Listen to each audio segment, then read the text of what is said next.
লেবাননে হামলার জেরে ফের হরমুজ বন্ধ করল ইরান। উদ্বিগ্ন আন্তর্জাতিক শিপিং কোম্পানি। বিশ্ব অর্থনীতিতে দীর্ঘমেয়াদী নেতিবাচক প্রভাব পড়ার শঙ্কা। মধ্যপ্রাচ্য যুদ্ধের ঢেউ চট্টগ্রাম কর্ণফুলী নদীতে। জ্বালানি সংকটে অচল শত শত লাইটার জাহাজ ও ট্রলার। ফার্নেস ও অকটেন নিয়ে দেশে এলো 2টি জাহাজ।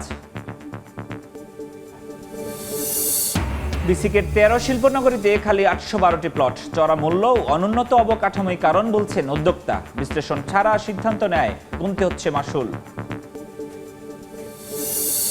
সাবেক এমডি আব্দুস সালামের মদতেই জনতা ব্যাংকে ঋণ জালিয়াতি। 8 মামলায় যোগসাজশ পেয়েছে দুদক। আর্থিক খাতের বড় অপরাধীদের দৃষ্টান্তমূলক শাস্তির তাগিদ। এবং আবারও দস্যুদের দাপটে আতঙ্কিত সুন্দরবনের জনপদ। বন ছাড়তে বাধ্য হচ্ছেন জেলেরা। অর্ধেকে নেমেছে রাজস্ব আদায়। স্থানীয় অর্থনৈতিক কাঠামো ভেঙে পড়ার শঙ্কা।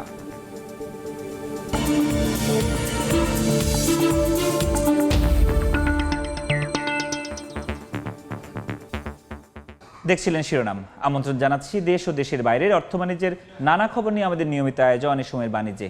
আপনাদের সঙ্গে আছি আমি ফরহাদুর রহমান। শুরুতে আবু সাঈদ হত্যা মামলার রায় প্রসঙ্গ। জুলাই অভ্যুত্থানের প্রথম শহীদ আবু সাঈদ হত্যা মামলার রায় আজ। গ্রেফতার 6 আসামিকে ট্রাইব্যুনালে হাজির করা হয়েছে। এই মুহূর্তে আন্তর্জাতিক অপরাধ ট্রাইব্যুনালে আছেন সহকর্মী সাবরিনা মজুমদার। সরাসরি যাচ্ছি তার কাছে। আর মাত্র কিছুটা সময় পর আমরা জানতে পারবো যে জুলাই গণ অভ্যুত্থানের প্রথম শহীদ আবু সাঈদ হত্যা মামলায় যে আসামি 30 জন, সেই আসামির ভাগ্যে আসলে কি রায় বা কি সাজা নির্ধারণ করবেন আন্তর্জাতিক অপরাধ ট্রাইব্যুনাল 2। এবং শেষে যদি বলতে চাই যে কিছুক্ষণ আগেও আমরা দেখেছি যে এখানে প্রসিকিউশন যারা আছে তারাও পুরোপুরি রেডি আছেন। তারা হচ্ছে আন্তর্জাতিক অপরাধ ট্রাইব্যুনাল 2-এ প্রবেশ করেছেন, বিচারকরাও চলে এসেছেন এবং সে সাথে আসামি পক্ষের যে আইনজীবীরা তারাও ইতিমধ্যে চলে এসেছেন। প্রসিকিউশন থেকে আমরা জানতে চেয়েছিলাম যে তাদের আসলে এই রায় নিয়ে প্রত্যাশা কি। তারা যেটি বলেছেন যে এখানে 30 জন আসামি এবং এই আসামির মধ্যে 24 জন যেহেতু আসামি পলাতক রয়েছেন এবং 6 জন আসামি গ্রেফতার রয়েছেন, তারা এই উপযুক্ত এই 30 জন আসামির মধ্যে যারা যেভাবে আসলে এই হত্যা মামলার সাথে সম্পৃক্ত, সেই হত্যা মামলার সম্পৃক্ততার হিসাব করে যাতে তারা সাজা পায়। এবং সে সাথে আমরা আসামি পক্ষের আইনজীবীদের সাথেও কথা বলেছি।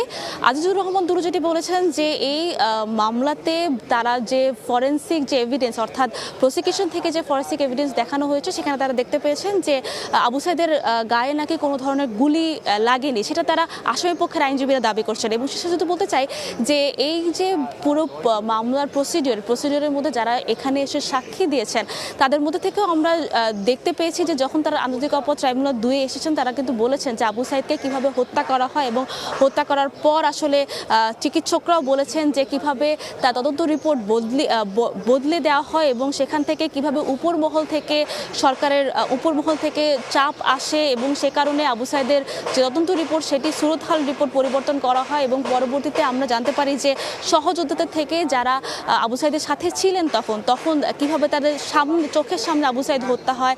এবং সে সাথে আবু সাঈদের যে বাবা, তিনিও প্রথম সাক্ষী হিসেবে আন্তর্জাতিক অপরাধ ট্রাইব্যুনালে সাক্ষ্য দিয়েছেন। তিনিও বলেছিলেন যে কিভাবে তার ছেলেকে হত্যা করা হয় এবং হত্যার বিচারও চেয়েছেন তিনি। আর কিছুক্ষণ পর আমরা আন্তর্জাতিক অপরাধ ট্রাইব্যুনাল থেকে আবু সাঈদ হত্যা মামলার রায় জানতে পারবো এবং সেটিও বিটিভিতে সম্প্রচার করা হবে। তো আর কিছুক্ষণ অপেক্ষা করতে হবে আমাদের এই রায় নিয়ে। তো এই ছিল সর্বশেষ খবর আন্তর্জাতিক অপরাধ ট্রাইব্যুনাল থেকে। সরাসরি যুক্ত ছিলাম আন্তর্জাতিক অপরাধ ট্রাইব্যুনাল থেকে। এবার বাণিজ্য প্রসঙ্গ। লেবাননে ইসরায়েলের হামলার জেরে ফের হরমুজ প্রণালী বন্ধ করে দিয়েছে ইরান। আন্তর্জাতিক শিপিং কোম্পানিগুলো এই রুটে তাদের জাহাজের অবস্থান নিয়ে উদ্বেগ প্রকাশ করেছে। ইরানের সংবাদ মাধ্যম এই কৌশলগত জলপথ বন্ধের দাবি করলেও মার্কিন প্রশাসন বলছে এমন খবরের সত্যতা নেই। বিশ্লেষকরা বলছেন হরমুজ প্রণালী খুলে দেওয়া হলে এই সংকটের দীর্ঘমেয়াদী প্রভাব থাকবে বিশ্ব অর্থনীতিতে। বিশ্বের মোট জ্বালানি তেলের 1/3 পরিবাহিত হয় যে পথ দিয়ে। সেই হরমুজ প্রণালী নিয়ে হঠাৎ করেই শুরু হয়েছে নানা গুঞ্জন। ইরানের সরকারি গণমাধ্যমগুলো দাবি করছে লেবাননে ইসরায়েলি হামলার কারণে বর্তমানে এই রুটে জ্বালানিবাহী নৌযান চলাচল বন্ধ রাখা হয়েছে, যদিও মার্কিন প্রশাসন বলছে এমন খবরের কোনো সত্যতা নেই।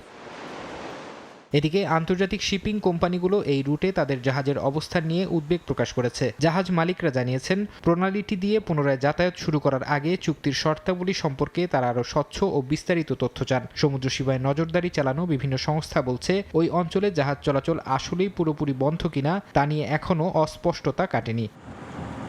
হরমুজ প্রণালী খুলে দেয়া হলেও জ্বালানি খাতের উৎপাদন ও লজিস্টিক সংকট দ্রুত কাটবে না বলে মনে করেন বিশ্লেষকরা। গত কয়েক সপ্তাহে বন্ধ হয়ে যাওয়া তেলের খনিগুলো পুনরায় চালু করা প্রযুক্তিগতভাবে বেশ জটিল ও ব্যয়বহুল। এছাড়া বিশ্বের বড় বড় তেলবাহী ট্যাঙ্কারগুলো বর্তমানে উপসাগরীয় অঞ্চল থেকে হাজার হাজার মাইল দূরে অবস্থান করছে। ফলে এই বিশাল নৌবহরকে বন্দরে ফিরিয়ে এনে পুনরায় সরবরাহ ব্যবস্থা স্বাভাবিক করতে আরও কয়েক সপ্তাহ সময় লেগে যেতে পারে। চলমান এই যুদ্ধে তেল রপ্তানির ক্ষেত্রে ব্যাপক ক্ষয়ক্ষতির মুখে পড়েছে মধ্যপ্রাচ্যের দেশগুলো। বিশেষ করে ইরাকের রপ্তানি কমেছে 82% এবং কুয়েত ও কাতার তাদের স্বাভাবিক সরবরাহের প্রায় 3/4 হারিয়েছে। তথ্য বলছে, যুদ্ধের প্রভাবে বাজার থেকে প্রায় 20 কোটি ব্যারেলের বেশি তেল উধাও হয়ে গেছে, যা প্রায় 103টি বিশাল সুপার ট্যাঙ্কার পূর্ণ করার সমান। যদিও সৌদি আরব ও আমিরাত বিকল্প পথে কিছুটা সরবরাহ বজায় রেখেছিল, তবে সামগ্রিক ক্ষতি পুষিয়ে নেওয়া এখন বড় চ্যালেঞ্জ তাদের জন্য। এই সংকটের একটি দীর্ঘমেয়াদী প্রভাব বিশ্ব অর্থনীতিতে থেকে যাওয়ার আশঙ্কা করছেন অর্থনীতিবিদরা। যুদ্ধে ক্ষতিগ্রস্ত হওয়া তেল শোধনাগার ও অবকাঠামো পুনর্নির্মাণ করতে দীর্ঘ সময় এবং বিপুল অর্থের প্রয়োজন হবে। এর ফলে জ্বালানির বাজারে অস্থিরতা বজায় থাকতে পারে 2027 সাল পর্যন্ত। বিশ্লেষকদের মতে, তেলের এই উচ্চ মূল্য কেবল যাতায়াত নয়, বরং সাধারণ মানুষের নিত্য প্রয়োজনীয় পণ্যের বাজার ও খাদ্যদ্রব্যের দামকেও দীর্ঘ সময় ধরে ঊর্ধ্বমুখী রাখতে পারে। ফারহাদ চৌধুরী, সময় সংবাদ। পারস্য উপসাগরে যুদ্ধের ঢেউ, বঙ্গোপসাগরের উপকূল চট্টগ্রামের কর্ণফুলী নদীতে জ্বালানি সংকটে শত শত মাছ ধরার ট্রলার ও পণ্যের লাইটার জাহাজ ঠায় দাঁড়িয়ে। বড় ধরনের প্রভাব পড়ছে মৎস্য আহরণ ও পণ্য পরিবহন খাতে। বাড়ছে মাছ ও পণ্যের দাম, কর্মহীন হয়ে পড়ছে হাজার হাজার মৎস্যজীবী। নুরজামাল আতিকের ক্যামেরায় শফিকুল আলমের প্রতিবেদন।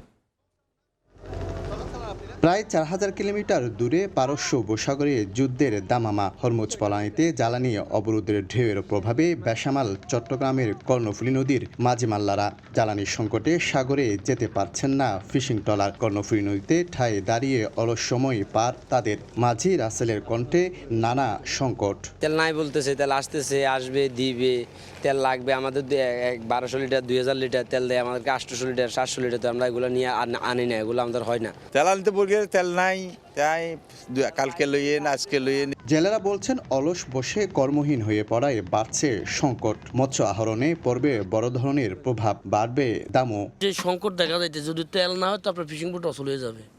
আর অচল হয়ে গেলে আমাদের স্টারফুডের লস, কোম্পানিদের লস, আমরা যারা মাঝি মাল্লা আছি এরা সব মৎস্যজীবী বলতে সবাই লস খেয়ে যাবে।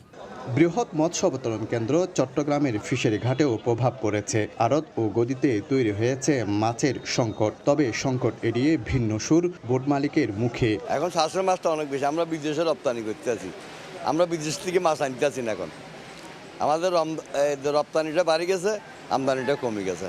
মধ্যপ্রাচ্যে যুদ্ধের প্রভাব শুধু মাছ ধরা ট্রলারে নয়, পড়ছে পণ্য পরিবহনে। বড় জাহাজ থেকে তেল সংকটে পণ্য আনতে পারছে না লাইটারের জাহাজগুলো। চট্টগ্রাম বন্দরের বহির্নোঙরে মাদার ভেসেল থেকে ভোগ্যপণ্য, শিল্পের কাঁচামাল সহ নানা পণ্য খালাস করে হাজার হাজার লাইটারের জাহাজ। জ্বালানি সংকটে বন্ধ অধিকাংশ। শফিকুল আলম, সময় সংবাদ, চট্টগ্রাম। এদিকে মালয়েশিয়া থেকে অকটেন ও ফার্নেস অয়েলবাহী দুটি জাহাজ দেশে পৌঁছেছে। বুধবার রাতে 26,000 টন অকটেন নিয়ে সেন্ট্রাল স্টার এবং 25,000 টন ফার্নেস অয়েল নিয়ে ইন্টার্ন কুইন্স জাহাজ চট্টগ্রাম বন্দরের বহির্নোঙরে ফিরে। সকালে জোয়ারে জাহাজ দুটি বহির্নোঙর থেকে পাইলটিং করে পতেঙ্গার ডলফিন জেটিতে আনা হয়। এরপর শুরু হয় খালাস প্রক্রিয়া। মধ্যপ্রাচ্যে চলমান যুদ্ধ পরিস্থিতির মধ্যে জ্বালানি তেল সরবরাহ বজায় রাখতে ধারাবাহিকভাবে জাহাজ আসছে বন্দরে। যুদ্ধ শুরুর পর থেকে 31 মার্চ পর্যন্ত মোট 38টি জাহাজ বিভিন্ন ধরনের জ্বালানি তেল নিয়ে চট্টগ্রাম বন্দরে এসেছে। এছাড়া এপ্রিলের প্রথম সপ্তাহে আরও 6টি জাহাজ জ্বালানি তেল নিয়ে বন্দরে ভিড়েছে।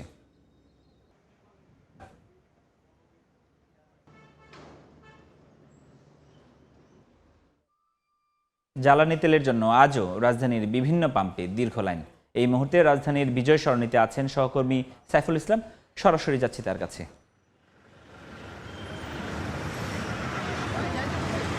রাজধানী ঘুরেছি, দেখেছি অনেক পাম্পই বন্ধ।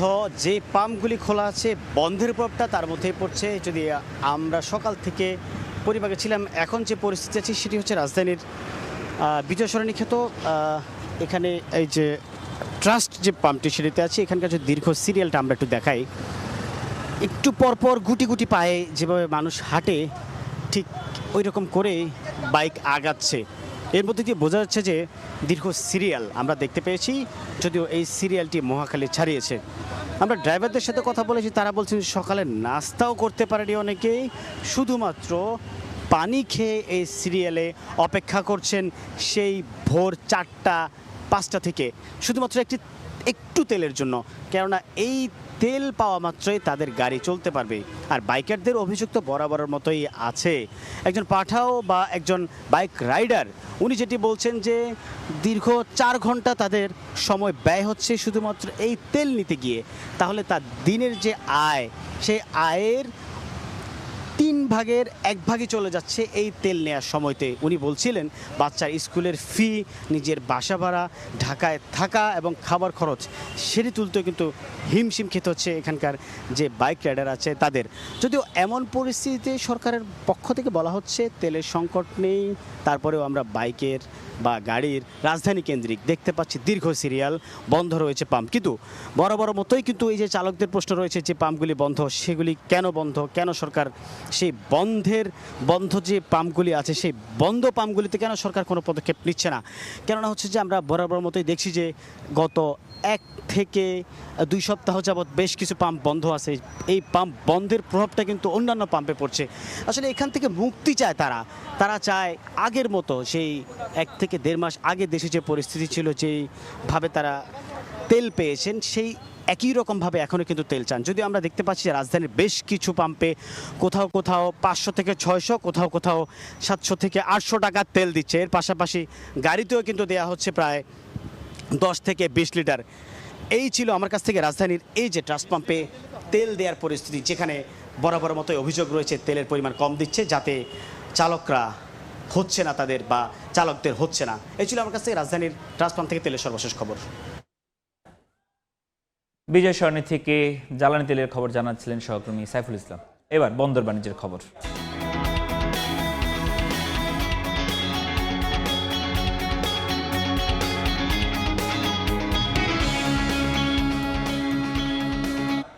বেনাপোল বন্দরে আধুনিক স্ক্যানিং মেশিন থাকলেও অবাধে ঢুকছে আমদানি নিষিদ্ধ ও মিথ্যা ঘোষণার পণ্য। এতে সরকার রাজস্ব হারাচ্ছে, তেমনি বাড়ছে বাণিজ্য নিরাপত্তার ঝুঁকি। বিস্তারিত জানাতে বেনাপোল বন্দর থেকে যুক্ত হচ্ছেন রিপোর্টার আজিজুল হক, সরাসরি যুক্ত হচ্ছে তার সঙ্গে। বেনাপোল বন্দর দিয়ে ভারত থেকে যে সমস্ত পণ্য আমদানি হয়, এই সমস্ত আমদানি পণ্যের সাথে যাতে কোনোভাবে মিথ্যা ঘোষণা দিয়ে মাদক, অস্ত্র বা অবৈধ পণ্য চালান প্রবেশ করতে না পারে, বেনাপোল বন্দরের কার্গো ভেহিক্যাল টার্মিনালে স্থাপন করা হয়েছে অত্যাধুনিক স্ক্যানিং মেশিন, যেটি পরিচালনা করছেন কাস্টমসের তত্ত্বাবধানে ফাইবার অ্যাসোসিয়েট নামে একটি ঠিকাদার প্রতিষ্ঠান। স্ক্যানিং মেশিনটি এতই অত্যাধুনিক যে আমদানি পণ্যবাহী ট্রাকে কোনো মিথ্যা ঘোষণার পণ্য ঢুকলে সেটি শনাক্ত করতে সক্ষম। তবে রহস্যজনক বিষয় হচ্ছে স্ক্যানিং সম্পন্ন করার পরেও কিন্তু অবাধে এই সমস্ত পণ্যবাহী ট্রাকে মাদক, অস্ত্র এবং যে মিথ্যা ঘোষণার পণ্য সেটি কিন্তু বন্দরে প্রবেশ করছে। ফলে বাণিজ্য নিরাপত্তা যেমন হুমকির মুখে পড়ছে, তেমনি কিন্তু আমদানি মিথ্যা ঘোষণা দিয়ে পণ্য আমদানি হয়, সরকার কিন্তু কোটি কোটি টাকা রাজস্ব থেকে বঞ্চিত হচ্ছে। চলতি অর্থ বছরে সরকার বেনাপোল স্থলবন্দর থেকে 8,340 কোটি টাকার রাজস্ব লক্ষ্যমাত্রা নির্ধারণ করেছে। তবে এই অনিয়ম অর্থাৎ শুল্ক ফাঁকি এবং মিথ্যা ঘোষণা দিয়ে পণ্য পাচার বেড়ে যাওয়ায় কিন্তু চলতি অর্থ বছরের 8 মাসে বেনাপোল বন্দরে 1840 কোটি টাকার রাজস্ব কিন্তু ঘাটতি দেখা গিয়েছে।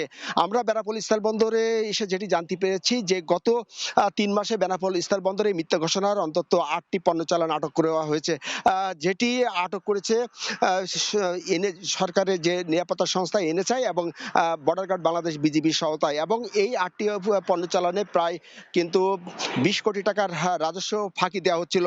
তবে কয়েকটি পণ্য চালান জাতীয় নিরাপত্তা সংস্থা এনএসআই বা বিজিবির হস্তক্ষেপে আটক হলেও কিন্তু অধিকাংশ পণ্য চালান আমরা যেটি জানতে পেরেছি বিভিন্ন অনিয়মকারীদের সাথে সখ্যতা করে কিন্তু এসব পণ্য চালান পাচার হয়ে যাচ্ছে এবং সরকারের বিপুল অঙ্কের রাজস্ব হারাচ্ছে। তো এই ছিল বেনাপোল স্থলবন্দর থেকে যে দুর্বল স্ক্যানিং কার্যক্রমের কারণে যে আমদানি পণ্য পাচার এবং সরকারের রাজস্ব ঘাটতি বেড়েছে তার সর্বশেষ। বেনাপোল স্থলবন্দর থেকে সহকর্মী আজিজুল হক। এবার জানাবো ঢাকা স্টক এক্সচেঞ্জ ডিএসসির লেনদেনের খবর, যাচ্ছে ডিএসসির ওয়েবসাইটে। আজকে এখন পর্যন্ত আমরা যেটি দেখতে পাচ্ছি, নিম্নমুখী প্রবণতায় সূচক, নিম্নমুখী প্রবণতায় লেনদেন চলছে। প্রধান সূচক কমেছে প্রায় 11 পয়েন্ট, অবস্থান করছে 5306 পয়েন্টে। আর একই সাথে আমরা যেটা দেখতে পাচ্ছি, সরিয়া সূচকেও নিম্নমুখী প্রবণতা, বাছাইকৃত সূচকেও নিম্নমুখী প্রবণতা। এই দুই সূচকে কমেছে।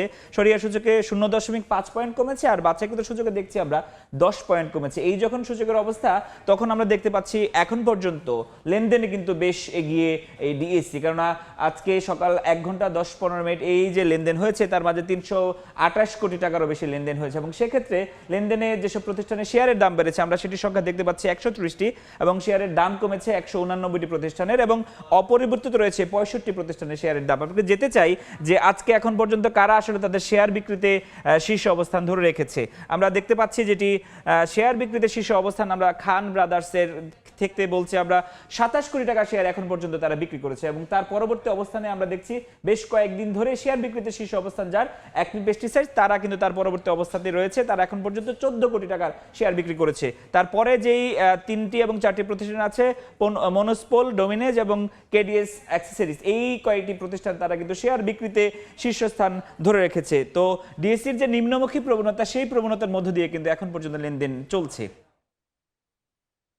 প্রায় $20 লাখ রফতানি আয় দেশে প্রত্যাবর্তন না হওয়ার বিষয়ে সম্মতি দিয়েছে রফতানি আয় প্রত্যাবর্তন সংক্রান্ত ডিসকাউন্ট কমিটি। বুধবার বাংলাদেশ ব্যাংকে ডিসকাউন্ট কমিটির বৈঠকে এই সিদ্ধান্ত নেওয়া হয়েছে। 14টি প্রতিষ্ঠানের অর্থ ফেরত পাওয়ার সম্ভাবনা নেই বলে সর্বসম্মতভাবে গৃহীত হয়। সভায় বাংলাদেশ ব্যাংক ছাড়াও বিজিএমইএ, রফতানি উন্নয়ন ব্যুরো, অর্থ মন্ত্রণালয়, এনবিআর এর প্রতিনিধিরা উপস্থিত ছিলেন।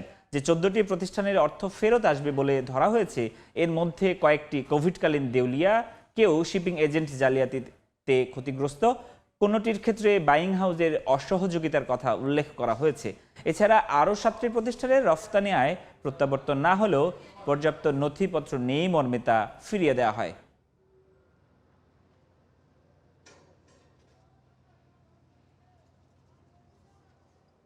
আজকে টোটাল 14টা কেস ছিল। 14টা কেসের মধ্যে 7টা কেস ওনারা অ্যাপ্রুভ করেছে, যেটা যথাযথ যুক্তি ছিল অ্যাপ্রুভ করার। আর 7টা কেস রিফিউজ করে দিয়েছে, যেটা দলিল প্রমাণাদিক আরও কিছু ওনারা চেয়েছে, ওগুলো দিলে হয়তো পরবর্তী মিটিংয়ে সেটা যদি সঙ্গত যুক্তি থাকে তাহলে অ্যাপ্রুভ করবে আর কি। Thai Aluminium. The better is now the best. দেখছেন এই সময়ের বাণিজ্য।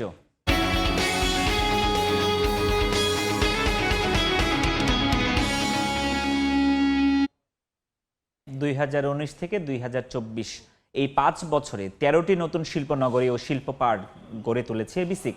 যদি এসব বিসিকে এখনও খালি 812টি প্লট। এজন্য স্থানীয় জমির তুলনায় প্লটের দাম বেশিকে দায়ী করছেন উদ্যোক্তারা। রয়েছে উপযুক্ত অবকাঠামো উন্নয়নের অভাবও। বিসিক চেয়ারম্যান বলছেন, যথাযথ বিচার বিশ্লেষণ ছাড়াই বেশ কিছু জেলায় শিল্পনগরী গড়ে তোলার সিদ্ধান্ত নেওয়া হয়েছে, যার মাসুল গুনতে হচ্ছে। অন্তরা সেনের রিপোর্ট। 2021 সালে মুন্সিগঞ্জের ইছামতি নদীর তীরে গড়ে ওঠে বিসিক, বৈদ্যুতিক পণ্য উৎপাদন ও হালকা প্রকৌশল শিল্পনগরী। তবে চালু হওয়ার 4 বছর পরেও এখনও বরাদ্দের অপেক্ষায় 327টি প্লট। বিসিকের পক্ষ থেকে একাধিকবার প্লট বরাদ্দের বিজ্ঞপ্তি দিলেও স্থানীয় জমির তুলনায় দাম বেশি হওয়ায় আগ্রহ দেখাচ্ছেন না উদ্যোক্তারা। 2022 সালে গড়ে ওঠা 150 কোটি টাকা ব্যয়ে 50 একর জমির ওপর নির্মিত রাজশাহী 2 বিসিক শিল্পনগরীর 75% প্লট এখনো বরাদ্দের বাইরে। জায়গার দাম অনেক বেশি তুলনামূলক, যেটা হয়তো ভুল সিদ্ধান্ত ছিল কর্তৃপক্ষের। এবং আপনার প্লটের দামগুলো কমানো হতো শিল্প কারখানার জন্য, তাহলে হয়তো অনেকে এই সুযোগটা নিত। এমন অবস্থায় 2019 থেকে 2024 সালের মধ্যে যে 13টি শিল্পনগরী ও শিল্প পার্ক গড়ে তোলা হয়, তার অর্ধেকের বেশি 7টিতে, যেখানে খালি রয়েছে 777টি প্লট। উদ্যোক্তারা বলছেন রয়েছে যথাযথ পরিকল্পনার অভাব, সেই সঙ্গে অবকাঠামো উন্নয়নে যথেষ্ট কাজ না হওয়ায় কারখানা স্থাপনে নেই তাদের আগ্রহ।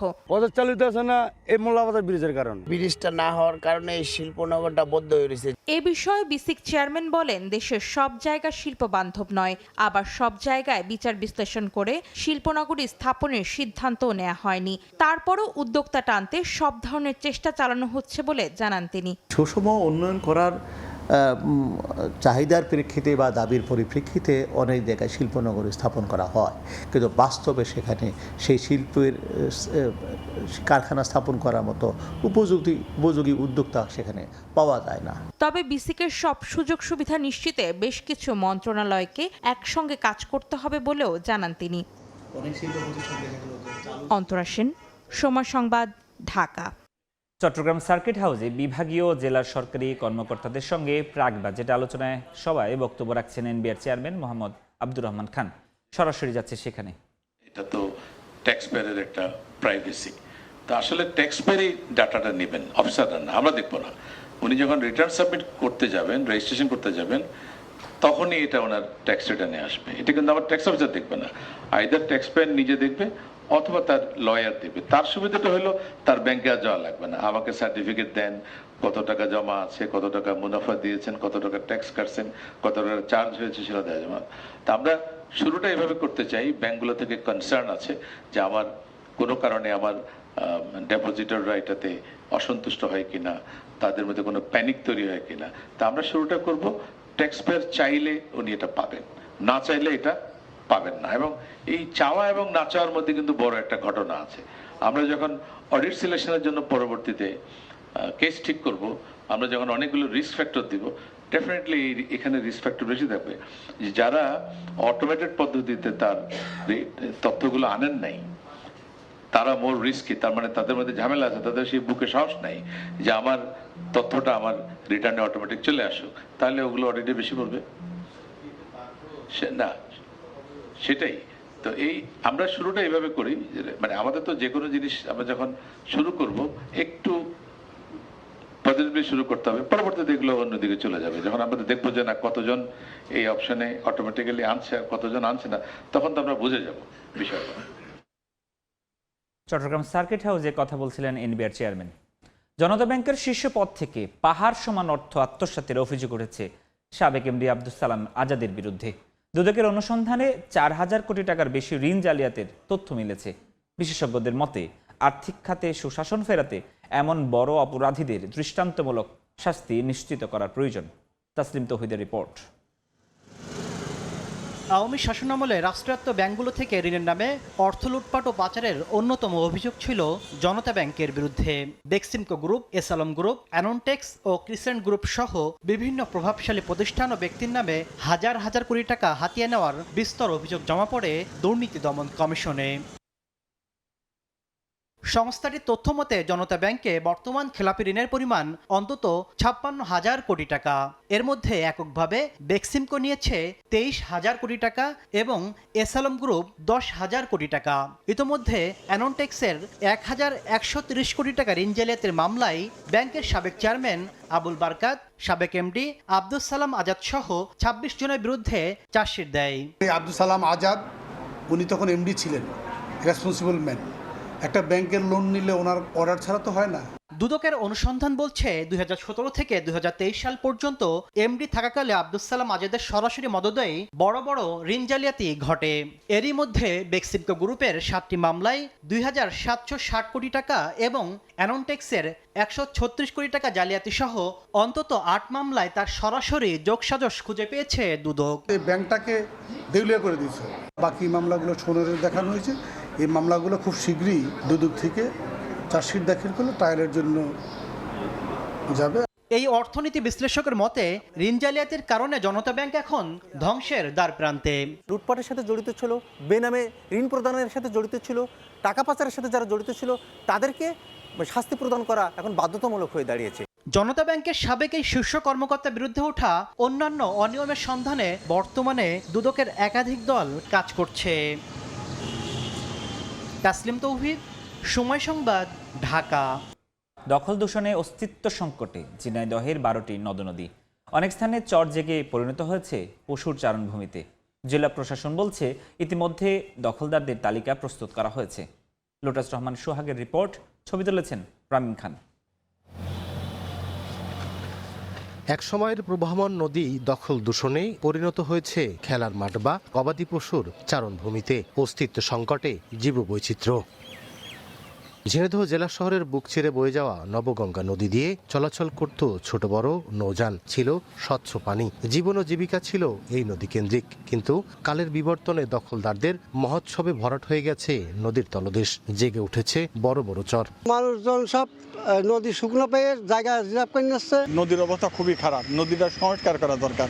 একই অবস্থা চিত্রা, কুমার, গড়াই, ইছামতি, ডাকুয়া, কপোতাক্ষ সহ 12টি নদ নদীর। কোথাও উৎসমুখে বাঁধ নির্মাণ, আবার কোথাও করা হচ্ছে জমির পাড় দখল। এতে প্রশস্ত কমেছে নদীর। হুমকির মুখে মাছ সহ জলজ প্রাণী। নদীগুলি খনন করা দরকার এবং তার উৎস মুখগুলি খুলে দেওয়া দরকার। তা নাহলে নদীগুলি যেগুলি আছে, যে 12টা আছে, সেগুলো হারিয়ে যাবে। দখলদারদের তালিকা করা হয়েছে জানিয়ে জেলা প্রশাসক বলছেন, নদী পুনরুদ্ধারে মন্ত্রণালয়ে পাঠানো হয়েছে প্রকল্প প্রস্তাব। নদীর প্রবাহ বজায় রাখার জন্য আমরা বিভিন্ন প্রকল্প প্রস্তাব পাঠাচ্ছি। যারা দখলকারী বা দূষণকারী তাদের বিরুদ্ধে বিভিন্ন পদক্ষেপ গ্রহণ করা হচ্ছে। জেলা প্রশাসনের তথ্য মতে ঝিনাইদহের 6 উপজেলার উপর দিয়ে বয়ে যাওয়া 12টি নদ নদীর মোট আয়তন 1641.75 হেক্টর। লোটাস রহমান সোহাগ, সময় সংবাদ, ঝিনাইদহ।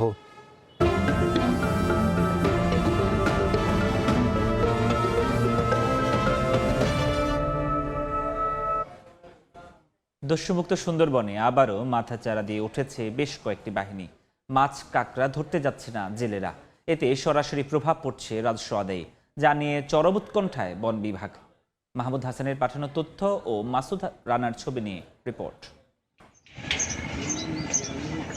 পূর্ব সুন্দরবনের চাঁদপাই রেঞ্জের আওতাধীন টাংমারি, জিউধারা, ধানসাগর ও চাঁদপাই এই 4টি স্টেশনের আওতায় 26টি ফরেস্ট ক্যাম্প অফিস রয়েছে। স্টেশন থেকে অনুমতি নিয়ে এ সকল ক্যাম্প অফিসের নদী ও খালে জেলেরা মাছ, কাঁকড়া, গোলপাতা ও মধু আহরণ করে থাকে। এ থেকে গেল অর্থ বছরের প্রথম 9 মাসে রাজস্ব আদায় হয়েছিল 2,06,35,000 টাকা। এবার একই সময়ে হয়েছে 1,45,99,000 টাকা। এমন রাজস্ব ঘাটতির কারণ হিসেবে সামনে আসছে করিম শরীফ, নানাভাই, ছোট সুমন, আলিফ, জোনাব, ছোট জাহাঙ্গীর ও আসাবুর সহ 8-10টি দস্যু বাহিনীর দাপট। তাদের তৎপরতা বেড়ে যাওয়ায় বনে যেতে সাহস পাচ্ছেন না জেলেরা। অনেক জেলে মহাজনদের কাছ থেকে দাদন নিয়ে জাল নৌকা তৈরি করলেও এখন ঋণের চাপে দিশেহারা। জীবন ও জীবিকার তাগিদে অবিলম্বে সুন্দরবনকে দস্যুমুক্ত করার দাবি তাদের। গ্যালিনি ওদের হাতে ধরা পড়তেই হবে। ওরা এমন জায়গায় উৎপত্তি থাকে, টাকা না দিলে তো ছাড়ি দেবে না। কষ্ট করি আমরা এই নদীতে মাছ শাক ধরি খাই, মানে ডাকাতি জ্বালায় তো আমরা অস্থির হয়ে যাচ্ছি। দিনের আলোতেও যাওয়া যায় না সুন্দরবনে, কারণ ডাকাইতে ধরে জিম্মি করে নিয়ে যায়। এই কারণে সুন্দরবনে যাওয়া বন্ধ করে দিয়েছি। আমাদের দাবি এসে এই সরকার দ্বারা এইগুলো সব ঠিকঠাক করে দেয়। এই অবস্থায় সুন্দরবনকে নিরাপদ করার কথা জানান সংশ্লিষ্টরা। অনেকেই নিঃস্ব হয়ে যাচ্ছে এবং সেটা অনেকে বনে যাওয়ার জন্য অনীহা প্রকাশ করতেছে। সেই কারণেই মূলত আমাদের রাজস্বের উপরে প্রভাব পড়ছে।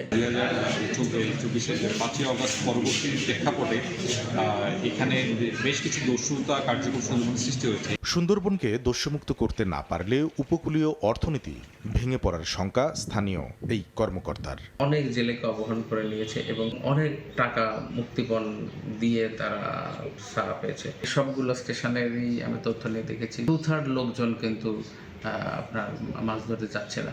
তো এইভাবে যদি চলতে থাকে দুইটা জিনিস হবে, যে জেলেরা কষ্ট পাবে, তার পরিবার না খেয়েও থাকতে পারে, এবং আরেকটা হলো সরকার রাজস্ব হারাবে। কোস্টগার্ড পশ্চিম জোন সদস্যরা এ পর্যন্ত 80টি আগ্নেয়াস্ত্র, 2,857 রাউন্ড গুলি সহ 61 জন বনদস্যুকে আটক করেছে। উদ্ধার করেছে দস্যুদের হাতে মুক্তিপণের দাবিতে অপহৃত 78 জন জেলেকে। সময় সংবাদ, মোংলা, বাগেরহাট। নতুন রূপে ক্লিয়ারলি বাংলাদেশ ক্যাম্পেইন শুরু করেছে আকিজ ফুড অ্যান্ড বেভারেজ লিমিটেডের ব্র্যান্ড ক্লেমন। আকিজ হাউজের ক্যাম্পেইনের উদ্বোধন করেন প্রতিষ্ঠানটির প্রধান নির্বাহী কর্মকর্তা সৈয়দ জহিরুল আলম। জানানো হয়েছে, এই ক্যাম্পেইনের মাধ্যমে তুলে ধরা হবে দেশের ঐতিহ্য। এখন থেকে ক্লেমন বোতলের QR কোড স্ক্যান করেই ডিজিটাল প্ল্যাটফর্মে পুরো বাংলাদেশ এক্সপ্লোর করার সুযোগ মিলবে। ক্যাম্পেইনে দেশীয় ঐতিহ্য, শেকড়ের টান আর একান্ত বাংলাদেশী অনুভূতিকে উদযাপন করা হয়েছে একটি মিউজিক ভিডিওর মাধ্যমে। এই ভিডিওতে বাংলাদেশের নিজস্ব কৃষ্টি, রঙিন সংস্কৃতি ও অনন্য সৌন্দর্যকে সামনে আনা হয়েছে। এবার মুক্তবাজারের খবর।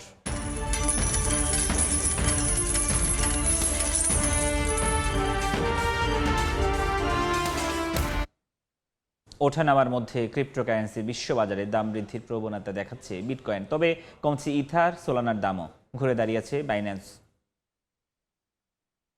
ক্রিপ্টোকারেন্সির বিশ্ববাজারে গত কয়েক মাস ধরে নিম্নমুখী ছিল সবচেয়ে জনপ্রিয় ক্রিপ্টোমুদ্রা বিটকয়েনের দাম। তবে সকালে কিছুটা দাম কমলেও সপ্তাহ ব্যবধানে বেড়েছে 6.11%। আর এক মাসে 1.51% দাম বেড়ে বর্তমানে মুদ্রাটি বেচাকেনা হচ্ছে $71,031। তবে সপ্তাহ ব্যবধানে ঘুরে দাঁড়িয়েছে ইথার। এই মুদ্রার দাম বেড়েছে 6%-এর বেশি, বর্তমানে বিক্রি হচ্ছে $2,183। সপ্তাহ ব্যবধানে কিছুটা দাম বেড়েছে বাইন্যান্সেরও। বর্তমানে প্রতিটি বাইন্যান্স বিক্রি হচ্ছে $600। তবে মাস ব্যবধানে কমেছে 6.38%। ঘুরে দাঁড়িয়েছে সোলানাও। এক সপ্তাহে প্রায় 4%-এর বেশি বেড়ে বর্তমানে এই মুদ্রা বিক্রি হচ্ছে $82, যদিও এক মাস আগে দাম ছিল $85। ফরহাদুর রহমান, সময় সংবাদ। দেশের বাজারে স্বর্ণের দাম এবার ভরিতে 4,432 টাকা কমালো বাজুস। নতুন মূল্য তালিকায় 22 ক্যারেটের এক ভরির দাম 2,47,977 টাকা নির্ধারণ করেছে সংগঠনটি। এছাড়া 21 ক্যারেটের 2,36,721 টাকা, 18 ক্যারেটের প্রতি ভরির দাম 2,02,895 টাকা করা হয়েছে। এর আগে গতকাল সকালে ভরিতে 6,590 টাকা দাম বাড়িয়েছিল বাজুস। 40 দিনের ইরানের যুদ্ধে ক্ষতিগ্রস্ত হয়েছে মধ্যপ্রাচ্যের বিভিন্ন দেশ। এই যুদ্ধবিরতি যেন স্থায়ী হয় সেই প্রত্যাশা মধ্যপ্রাচ্যে বসবাসরত প্রবাসী বাংলাদেশিদের।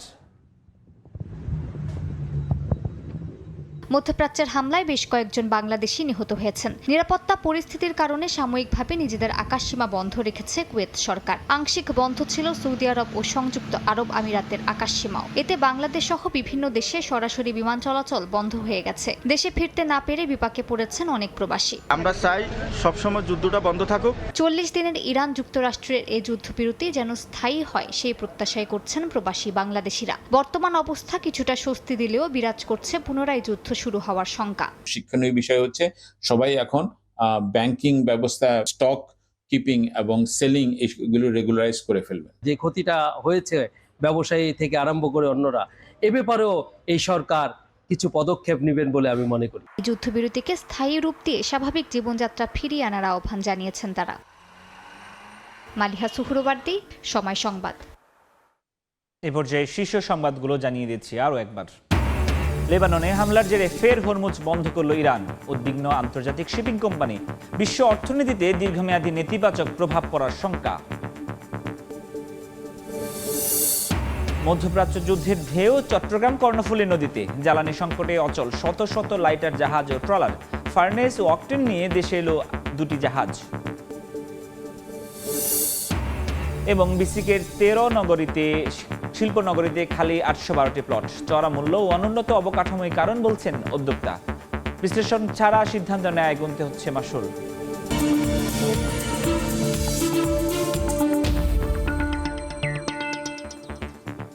এ ছিল এই সময়ের বাণিজ্যে। দুপুর 12টার সময় সংবাদের সঙ্গে থাকবেন অর্জিতা শেহজিন। ধন্যবাদ ফরহাদ। দুপুর 12টার সময় সংবাদ নিয়ে আসছি কিছুক্ষণ পর। সঙ্গে থাকুন সময়ের।